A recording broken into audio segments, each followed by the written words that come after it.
Baiklah, pada kesempatan kali ini kita akan membahas mengenai gagal ginjal akut atau acute kidney injury. Saya berharap semua mahasiswa sudah mereview kembali mengenai anatomi dan fisiologi sistem perkemihan dan ginjal. Kalian bisa melihat video yang sudah saya share di Google Class. Ada tentang anatomi dan fisiologi ginjal dan sistem perkemihan, dan ada juga tentang proses pembentukan urin. Atau juga bisa membaca di buku atau materi yang sudah pernah diberikan pada mata kuliah fisiologi dan anatomi. Tujuan dari pembelajaran kali ini yaitu kita akan membahas mengenai patofisiologi terjadinya gagal ginjal dan anuria. Anuria itu artinya tidak ada produksi urin. Kita juga nanti akan membahas apa yang menyebabkan terjadinya gagal ginjal dan tipe gagal ginjal itu apa saja. Apakah prerenal atau sebelum renal, intrarenal ataupun postrenal. Nah, ini merupakan salah satu contoh pasien yang datang ke IGD dengan gangguan muntah dan diare. Ini sering sekali. Pasien itu sering sekali datang dengan gangguan seperti ini. Jadi, pasien perempuan 55 tahun datang dengan gangguan pada gastrointestinal, yaitu pasien muntah-muntah. Setiap kali makan, pasien muntah. Jadi, sudah 5 hari ini tidak ada asupan makanan maupun cairan yang adekuat. Pasien juga diare 3-4 kali per hari. Nah, di sini kita lihat pasien mempunyai riwayat hipertensi. Kita lihat bahwa pemeriksaan fisik ini menunjukkan sudah terjadi kekurangan volume cairan tubuh, yaitu turgor kuritnya menurun, membran mukosa kering, dan juga tekanan darahnya sudah turun, ya 90-70. Dari hasil lab kita lihat bahwa terjadi gangguan keseimbangan cairan dan elektrolit. Apa? Yaitu kaliumnya meningkat, normalnya kan 3,5 sampai 4,5, dan ini urium dan kreatinin.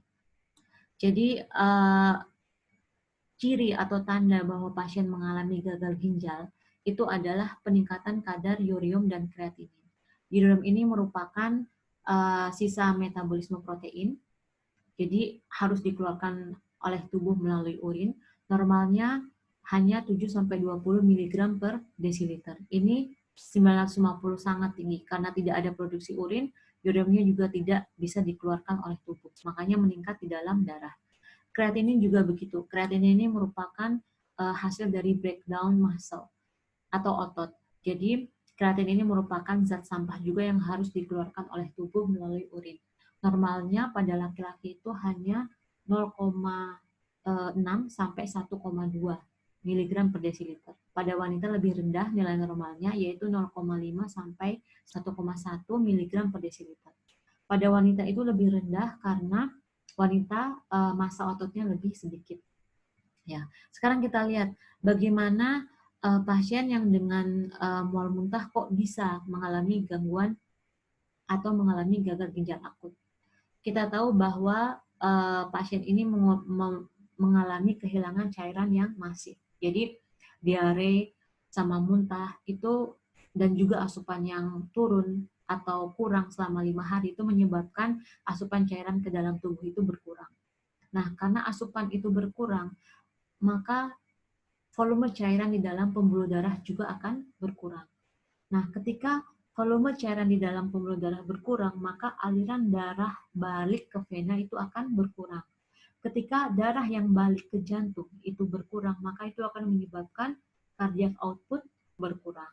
Nah, ketika terjadi penurunan cardiac output atau curah jantung itu berkurang, artinya darah yang dipompa oleh jantung atau ventrikel kiri dalam setiap menit itu berkurang, maka suplai darah ke ginjal juga akan berkurang. Nah, karena kita tahu bahwa proses membutuhkan urin itu diawali oleh filtrasi glomerulus. Dari mana? Dari darah yang masuk ke ginjal. Darah yang masuk ke ginjal, masuk ke dalam satuan terkecil dari ginjal yaitu nefron, itu akan difiltrasi oleh glomerulus untuk masuk ke dalam tubulus, selanjutnya akan membentuk urin.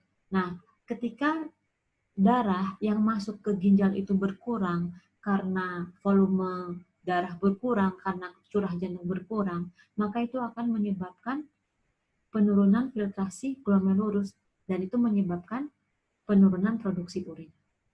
Nah, penurunan produksi urin akan menyebabkan kita tidak bisa membuang sisa-sisa metabolisme, yaitu urium dan kreatinin. Kita juga tidak bisa menjaga keseimbangan cairan. Kita mengalami kekurangan cairan dan juga elektrolit. Elektrolit, terutama kalium, ini normalnya kan 3,5 sampai 4,5.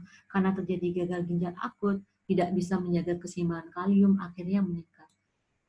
Ingat-ingat lagi bahwa peningkatan kalium yang tinggi di atas 7 atau 9 itu bisa menyebabkan pasien akan mengalami henti jantung yang mendadak karena gangguan aritmia jantung.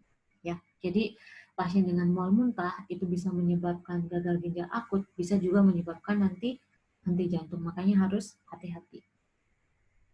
Nah, inilah kenapa kita harus mempelajari tentang patofisiologi agar kita mengerti apa yang terjadi pada pasien. Pasien yang datang dengan mual muntah aja kok bisa mengalami gagal ginjal akut. Begitu juga pasien yang datang dengan kehilangan cairan yang lain. Misalnya apa? Misalnya perdarahan yang berat atau luka bakar. Itu juga bisa menyebabkan gagal ginjal akut. Nah, jadi gagal ginjal akut itu adalah penurunan laju filtrasi glomerulus yang terjadi secara tiba-tiba yang menyebabkan kenaikan kadar urium dan kreatinin dan menyebabkan gangguan keseimbangan cairan dan elektrolit dan gangguan asam basa. Kita tahu bahwa pasien kita mengalami gangguan laju filtrasi glomerulus karena tadi itu karena curah jantungnya yang berkurang karena mual muntah dan diare menyebabkan suplai darah ke ginjal berkurang dan itu menyebabkan penurunan filtrasi glomerulus. Terjadinya secara tiba-tiba. Yang dimaksud secara tiba-tiba itu apabila terjadinya dalam waktu 48 jam. Menyebabkan kenaikan kadar serum, urium dan kreatinin. Tadi pasien kita meningkat ya karena urium itu nama lainnya blood urea nitrogen atau BUN. Itu normalnya 7 sampai 20, pasien kita sampai 900-an. Dan meningkat kreatinin. Apakah pasien kita yang tadi mengalami gangguan keseimbangan cairan elektrolit? Ya, karena pasien tampak cekung, tekanan darah turun, dan kaliumnya meningkat. Apakah pasien kita mengalami gangguan asam basa yang tadi? Apakah ada gangguan asam basa di sini? Tidak ada ya. Maksudnya kita tidak tahu apakah pasien kita ada gangguan asam basanya atau tidak, karena untuk melihat apakah pasien mengalami gangguan asam basa, kita harus melakukan pemeriksaan analisa gas darah. Jadi kita harus mengambil sampel darah yang berasal dari arteri, kemudian kita melakukan pemeriksaan analisa gas darah atau AGD. Baru kita bisa melihat apakah ada gangguan keseimbangan asam basa. Nah, gagal ginjal akut ini bersifat reversible, artinya bisa pulih kembali seperti semula. Jadi kalau pasien kita tadi karena dia mengalami shock hipovolemik, kita harus melakukan resusitasi cairan.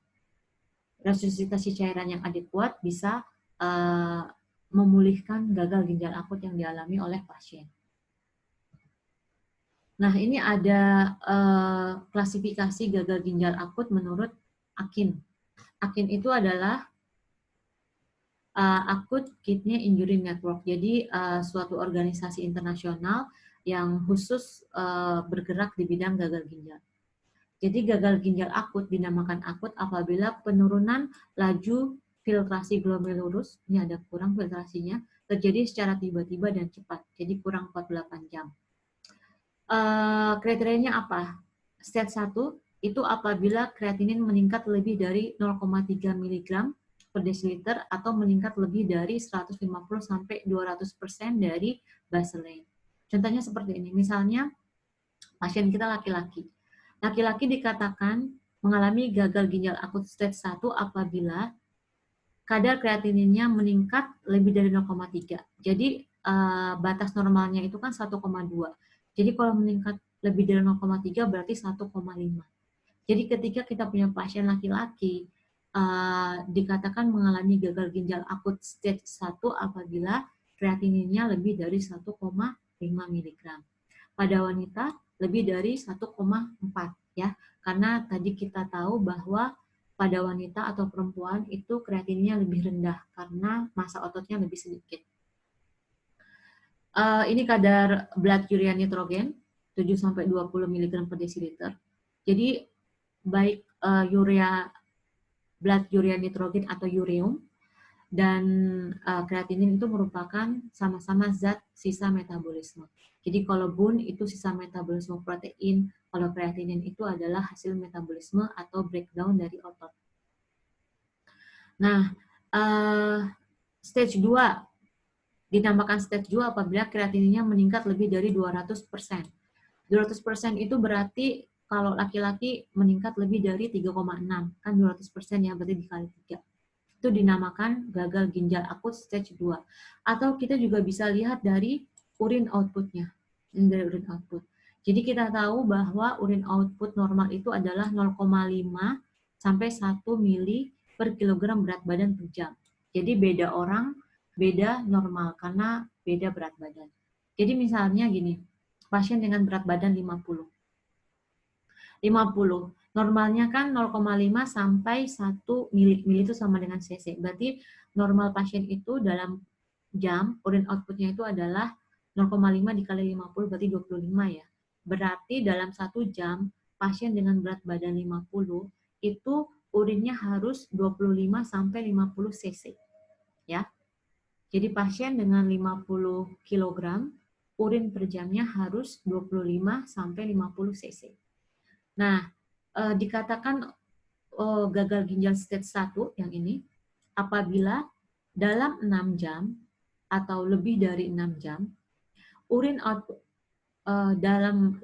selama lebih dari 6 jam itu urin outputnya per jamnya itu kurang dari 25 cc untuk pasien yang berat badannya 50. Jadi dikatakan akut kidney injury stage 1 apabila urin output kurang dari 0,5 mili per kilogram berat badan per jam selama lebih dari 6 jam. Kalau misalnya lebih dari 12 jam terjadinya, maka dia mengalami gagal ginjal stage 2 dan selanjutnya. Gitu ya. Jadi kalau misalnya berat badan saya cuma 40 kg. Saya dikatakan mengalami gagal ginjal akut stage 1 apabila selama 6 jam lebih urin output saya per jamnya itu kurang dari 20 cc. Ya, karena urin output itu normalnya 0,5 sampai 1 cc per kilogram berat badan per jam.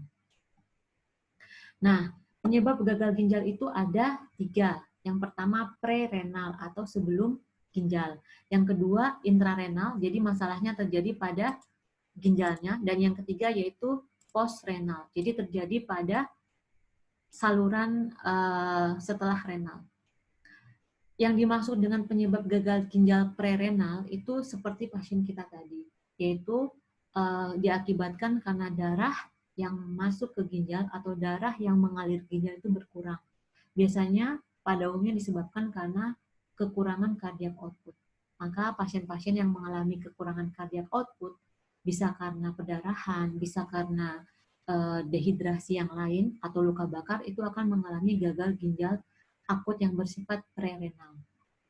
Sementara pasien-pasien yang mengalami misalnya kerusakan di dalam ginjal, ada yang namanya glomerulonefritis atau glomerulusnya itu mengalami peradangan, atau tubulusnya mengalami iskemik, tidak bisa memproduksi urin.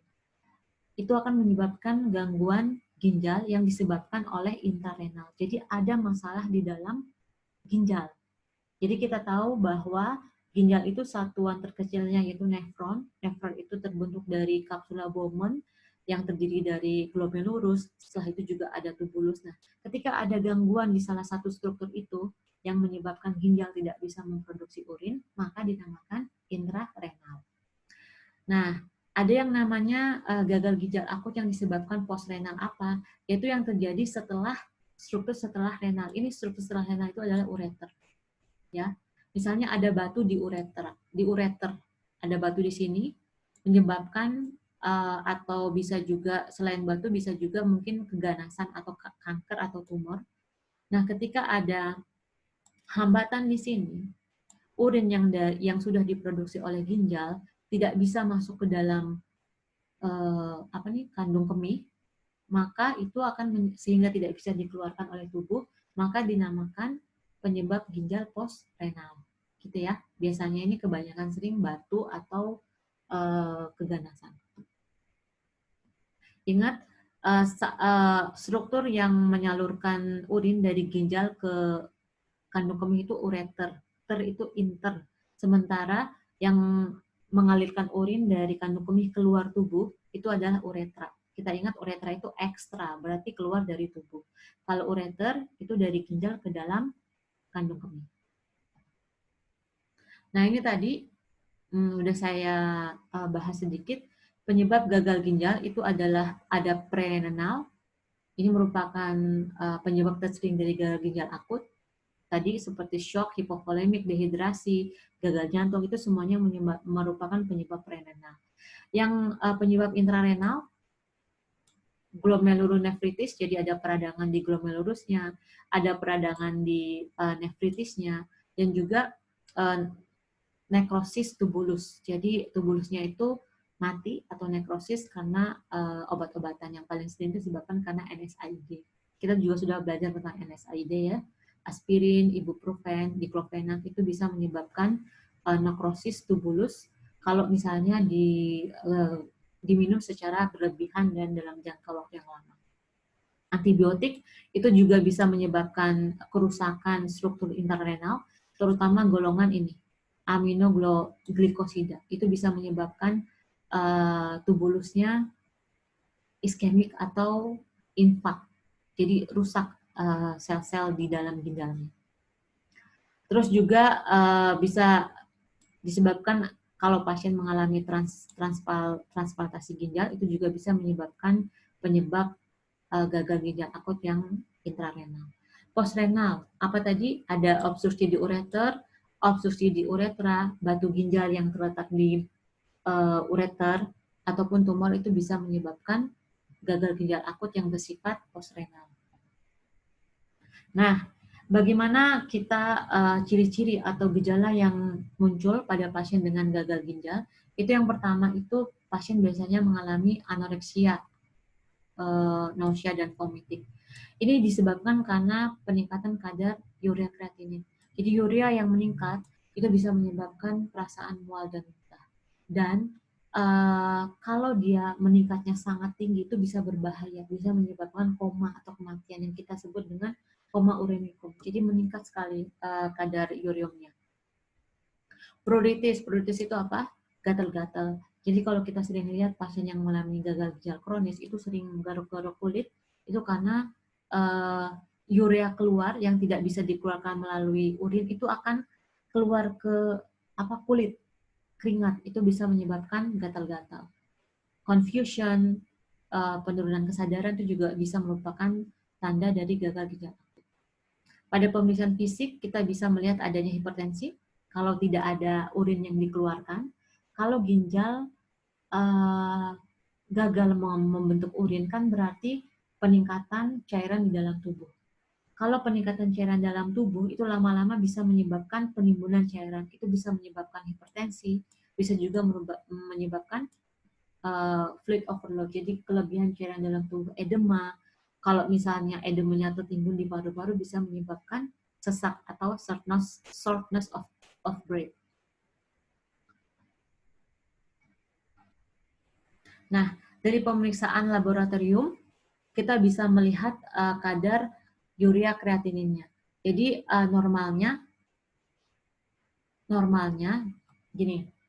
Jadi tadi kita tahu bahwa kadar blood urea nitrogen itu kan 7 sampai 20 mg per desiliter. Sementara kadar kreatinin adalah berapa? 0,5 sampai 1,2 ya pada laki-laki. Itu kan berarti 7 urea kreatinin kan 7 sampai 20. Sementara kreatinin 0,5 sampai 1,2 kan berarti nilai kreatinin itu sekitar 10 kali dari nilai urea kreatinin. Salah, ulangi. Jadi nilai kreatinin dalam darah itu secara normal nilainya 10 kali lebih tinggi daripada nilai blood urea nitrogen, ya kan? kan blood urea nitrogen itu 7. Kalau kreatinin 0,5 itu kan berarti sekitar 10 kali lipat ya. Jadi secara normal nilai urium kita, urea atau blood urea nitrogen itu 10 kali lebih tinggi sampai 20 kali lebih tinggi dari kreatinin. Nah, apabila terjadi gangguan yang prerenal, itu kreatininnya jadi perbandingan ini akan meningkat lebih dari 20. Jadi urea kreatininnya bisa sampai 1000-an, sementara kreatininnya cuma sekitar 400-an atau misalnya 200-an. Itu kan berarti rasionya lebih dari 20. Nah, ketika rasionya lebih dari 20, itu biasanya penyebabnya itu adalah prerenal. Sementara kalau gangguan gagal ginjal akut yang disebabkan oleh postrenal dan interrenal, dua-duanya meningkat. Jadi kreatinin meningkat dan blood urea nitrogen juga meningkat, tapi perbandingan ini 10:1 sampai 20:1-nya itu dalam batas normal. Seperti itu ya. Jadi dua-duanya meningkat secara proporsional. Jadi dalam gagal ginjal akut yang disebabkan postrenal dan intrarenal, dua-duanya yaitu nilai blood urea nitrogen dan nilai kreatinin itu dua-duanya meningkat secara proporsional. Oke? Nah, pemeriksaan apa lagi yang harus dilakukan pada pasien yang gagal ginjal akut? Kita bisa melakukan pemeriksaan radiologi, yaitu yang paling sering yaitu USG ginjal. Biasanya ini dilakukan apabila pasien kita curiga ada batu ginjal, ya. Jadi pasien dengan batu ginjal itu biasanya datang dengan keluhan nyeri yang sangat hebat pada pinggang, bisa kiri atau bisa kanan, dan nyerinya itu serasa seperti ditusuk-tusuk dan terjadi secara mendadak. Nah, itu biasanya kemungkinan besar itu adalah ada batu ginjal yang bisa kita lihat dari USG ginjal. CT scan juga bisa dilakukan, MRI juga bisa dilakukan, dan biopsi ginjal. Biopsi ginjal itu artinya kita mengambil sel ginjal, itu biasanya dilakukan oleh spesialis penyakit dalam bisa, itu atau spesialis dari patologis. Jadi kita ngambil sel nefronnya untuk dilihat apakah ada keganasan. Nah, ini bisa dilakukan apabila pasien itu datang dengan hematuria. Jadi darahnya itu urinnya itu merah, mengandung banyak darah atau mengandung banyak protein. Dan kita tidak tahu penyebabnya apa, maka dilakukan biopsi ginjal. Biasanya kalau misalnya urin itu terlalu merah atau mengandung banyak darah dan tidak diketahui sebabnya, maksud saya urinnya berdarah, tapi bukan karena infeksi, karena sudah dilakukan pemeriksaan darah dan urin analisis tidak ditemukan bakteri misalnya, atau tidak ada trauma, tapi urinnya mengandung banyak darah, maka dilakukan biopsi ginjal untuk melihat apakah penyebabnya ini karena keganasan. Seperti itu ya, keganasan atau kanker. Ini hasil urin analisis, normalnya seperti ini ya tadi. Normalnya volume urin itu adalah 0,5 sampai 1 cc per kilogram berat badan. Kalau prarenal itu biasanya terjadi oliguria. Kalau postrenal, urinnya berselang-seling antara oliguria. Oliguria itu artinya kurang produksi urin, anuria artinya tidak ada produksi urin. Osmolitas urin itu 300 sampai 900, jadi lebih pekat. Jadi memang urin itu lebih pekat dari darah, ya. Jadi kan urin itu terbentuk dari plasma darah, dia dipekatkan karena cairan yang kita butuhkan akan diserap lagi ke pembuluh darah. Makanya osmolitas urin itu lebih pekat dari darah. Kalau osmolitas darah itu kan sekitar 280 sampai 300, ya. Ini berat jenisnya. Kalau pada prerenal, berat jenisnya itu meningkat karena volume darah yang difiltrasi menurun, itu menyebabkan urinnya itu menjadi lebih pekat. Lebih pekat menyebabkan berat jenis urin meningkat. Ini nanti tinggal dibaca lagi ya. Nah, masalah keperawatan yang biasanya terjadi pada pasien dengan gagal ginjal akut yaitu kelebihan volume cairan. Itu tadi, karena ginjal itu berfungsi untuk mengatur keseimbangan cairan dan elektrolit. Artinya, kalau kita minum, maka itu harus dikeluarkan sesuai yang kita minum agar selalu seimbang. Nah, ketika ginjal gagal untuk memproduksi urin, kan berarti cairan itu akan tertimbun di dalam tubuh. Nah, itu akan menyebabkan kelebihan volume cairan. Kelebihan volume cairan bisa dilihat dari apa? Satu, bisa dilihat dari hipertensi. Yang kedua, bisa dilihat dari edema. Edema di seluruh tubuh maupun pasiennya sesak. Kalau sesak itu berarti edemanya atau penimbunan cairannya sudah terjadi di paru-paru. Kita bisa lihat lagi gangguan difusi gas itu tadi, karena ada penimbunan cairan di dalam paru-paru, pasiennya sesak, itu akan menyebabkan gangguan difusi gas. Gangguan nutrisi itu disebabkan karena mual dan muntah. Jadi kadar urea yang tinggi itu bisa menyebabkan mual dan itu akan mengurangi asupan makanan. Maka kalau udah kronis akan menyebabkan gangguan nutrisi. Intoleransi aktivitas juga karena gagal ginjal akut itu menyebabkan pasien jadi malaise atau lemah, letih lesu. Nah, penata laksanaannya bagaimana? Jadi setiap penata laksanaan pada gagal ginjal akut itu akan tergantung pada masalah yang dialami pasien. Sebagian besar pasti nih, tidak pasti juga, kita tergantung kondisi pasien ya. Jadi pasien yang mengalami kelebihan volume cairan, kita lihat dari satu, adanya edema, atau dari foto ronsen, nanti dari foto ronsen kita lihat ada cairan di paru-paru. Maka harus dilakukan pada pasien yang mengalami kelebihan cairan itu harus dilakukan fluid restriction, artinya asupan cairannya harus dibatasi. Jadi nanti pasien-pasien dengan gagal ginjal, terutama yang kronis, itu nggak boleh minum banyak-banyak setiap harinya. Dibatasi mungkin cuma sampai 1 liter per 24 jam. Dan juga pemberian diuretik. Diuretik itu adalah obat untuk meningkatkan produksi urin. Ya, jadi kalau antidiuretik berarti obat yang menurunkan produksi urin. Jadi pada pasien yang mengalami kelebihan volume cairan itu biasanya akan memerlukan pemberian diuretik. Contoh obatnya yaitu furosemid. Nah, di sini kita lihat furosemid ya. Ini nama nama obatnya, isinya furosemid. Nanti mereknya itu ada macam-macam, ada Lasik. Nah, ini merek Lasik, isinya furosemid. Nanti ada merek yang lain, misalnya Varsik. Jadi maksud saya, kalian setiap memberikan obat itu, selain dibaca mereknya apa, harus dilihat isinya apa. Isinya zat aktifnya yaitu furosemid. Jadi ini ketika ini diinjeksi intravena, biasanya diberikan secara langsung, maksud saya dia dioplos, langsung ke pembuluh darah, menyebabkan peningkatan produksi urin. Satu ampulnya ada 2 cc atau 2 mili, dalam milinya ada 20 mg. Berarti satu ampul ini mengandung 40 mg furosemid. Ya. Jadi kalau misalnya kalian disuruh atau pasien harus diberikan furosemid 40 mg, IV berarti ambil satu ampul. Kalau misalnya cuma 20 mg berarti kasih setengah ampul. Gitu ya. Jadi kasih 1 cc. Nah, furosemid ini juga ada dalam bentuk tablet. Jadi tablet isinya itu 40 mg. Biasanya untuk pasien-pasien yang hipertensi.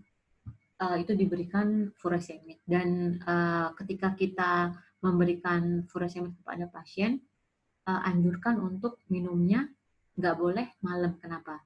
Itu tadi karena furosemid ini adalah meningkatkan produksi urin. Kalau kita berikan sore atau malam, nanti pasiennya keganggu tidurnya. Jadi biasanya sebaiknya kalau furosemid ini diberikan pagi atau siang. Selanjutnya, tadi penyebab gagal ginjal itu kan ada prerenal, intrarenal, dan postrenal. Jadi pengobatannya tergantung dari penyebab. Kalau infeksi seperti pada glomerulonefritis berarti pemberian antibiotik.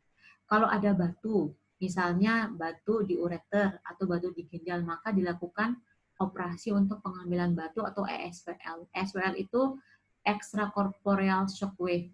Jadi yang kalian mungkin pernah dengar itu adalah ditembak, ya. Jadi pasien seperti masuk ke mesin, seperti mesinnya itu seperti seperti CT scan tapi beda. Jadi nanti akan diberikan gelombang, nanti magnetik atau gelombang apa. Pokoknya nanti gelombang itu akan menghancurkan batu menjadi lebih kecil dan itu nanti bisa larut ke dalam urin. Nah, ini yang bahaya. Jadi kalau pasien mengalami komplikasi yang berat karena gagal ginjal akut, itu harus dilakukan hemodialisis atau cuci darah sito. Apa komplikasi yang bahaya? Yaitu satu, hiperkalemia. Tadi, kalium itu harus selalu seimbang dalam darah, harus selalu normal, yaitu 3,5 sampai 4,5 mili-EQ per liter. Ketika dia naik tinggi, karena tidak bisa diproduksi urin, karena tidak bisa dikeluarkan dari tubuh, maka akan meningkat. Nah, peningkatan hiperkalemia yang persisten, artinya tetap terus-menerus dan lebih dari 7, akan menyebabkan pasien bisa menyebabkan pasien mengalami aritmia letal, yaitu gangguan irama jantung yang berbahaya yang bisa menyebabkan henti jantung mendadak, yaitu yang paling sering yaitu ventricle tachycardia dan ventricle fibrilasi. Maka pasien-pasien dengan gagal ginjal akut yang baru 48 jam mengalami gagal ginjal akut, mengalami hiperkalemia yang berat, maka harus dicuci darah secara sito. Apalagi asidosis metabolik. Pasien dengan pulmonary edema. Pulmonary edema itu kita bisa lihat dari pemeriksaan ronsen dada dan juga dari pemeriksaan fisik. Jadi pasien sangat sesak karena terjadi akumulasi cairan yang sangat banyak di paru-paru, paru-parunya tenggelam, maka harus dilakukan hemodialisis sito. Asidosis metabolik juga berbahaya karena bisa menyebabkan multi organ failure, ya. Jadi nanti pada kesempatan nanti juga kalian akan mempelajari tentang gangguan keseimbangan asam basa. Apa sih sebenarnya gangguan keseimbangan asam basa itu? Jadi nanti dipelajari selanjutnya, bukan dalam materi yang ini maksud saya. Dan encephalopati uremicum. Jadi ketika urin tidak bisa diproduksi, artinya kan urium dalam darah itu akan meningkat secara tajam. Nah, itu akan menyebabkan koma yang kita kenal dengan encephalopati uremicum. Jadi pasiennya mengalami penurunan kesadaran karena uriumnya masuk ke dalam. Ini tadi ini mungkin cuma sekilas ya, dibahas sekilas tentang hiperkalemia. Jadi kalium itu nama lainnya kan potasium. Potasium itu normalnya 3,5 sampai 5 mili-EQ per liter. Nah, pasien yang hiperkalemi gejalanya itu biasanya kalau ringan ya, itu biasanya gejalanya muscle weakness atau lemah-lemah di lututnya. Tapi ketika tinggi, kadarnya meningkat tinggi sampai dengan 7 atau 8 itu bisa menyebabkan gangguan irama jantung. Ini saya ini lagi. Jadi suatu nilai laboratorium yang normal itu kita harus lihat di samping hasil pasien. Misalnya kemarin kita udah bahas bahwa itu agak ada perbedaan variasi sedikit itu nggak apa-apa, itu tergantung dari labnya dia mau pakai reagent apa. Jadi ada memang yang mengatakan 3,5 sampai 4,5, tapi ada juga yang batas normalnya itu adalah 5 mili-EQ itu nggak apa-apa ya. Jadi kita lihat saja hasil lab pasien, terus ada normal range-nya atau ada nilai normalnya berapa di sampingnya. Ini yang harus, ini sebenarnya nggak perlu diketahui sekarang, cuma cukup tahu aja. Jadi ketika kita punya pasien misalnya dengan nyeri ulu hati atau tadi mual muntah dan dilakukan EKG. Jadi EKG ini nanti kalau kalian di rumah sakit itu tergantung dari SOP rumah sakit. Jadi biasanya pasien dengan keluhan mual muntah, dehidrasi, terus dia atau sakit ulu hati, keringat dingin, dan usianya di atas 40, biasanya kita harus melakukan EKG. Nah, ketika kita melakukan EKG pada pasien kita, dan kita mendapati ini adalah gelombang T, normalnya seperti ini ya. Normalnya yang normal itu adalah ini normal. Jadi normalnya itu adalah, ini ada gelombang QRS, ini namanya gelombang QRS, ini ada gelombang T, yang ini adalah gelombang T. Ya, jadi QRS itu merupakan depolarisasi ventrikel, sementara T itu repolarisasi atau ventrikelnya istirahat. Normalnya gelombang T itu adalah 5 kotak kecil, dia pendek. seperti ini. Nah, ketika kita lihat punya pasien kita, kok T-nya tinggi, lebih dari 5 bahkan sampai 10, kok hampir sejajar sama KRS kompleks, ini hampir sejajar. Maka ini merupakan tanda awal adanya hiperkalemi. Jadi kalau kita belum melakukan pemeriksaan kadar kalium, ketika kita mempunyai pasien dengan EKG yang seperti ini, maka kita harus konfirmasi dengan pemeriksaan kalium darah, karena takutnya kadar kaliumnya sangat tinggi. Seperti itu ya. Penata laksanaan hiperkalemi, nanti ini dibaca aja ya. Jadi ada kalsium glukonat, terus ada juga insulin. Kenapa insulin? Kok pasien saya nggak diabetes tapi dikasih insulin? Karena insulin itu nanti akan membantu supaya kalium itu dalam darah bisa masuk ke dalam sel. Karena yang bahaya itu kan kalium yang tinggi yang berada dalam darah.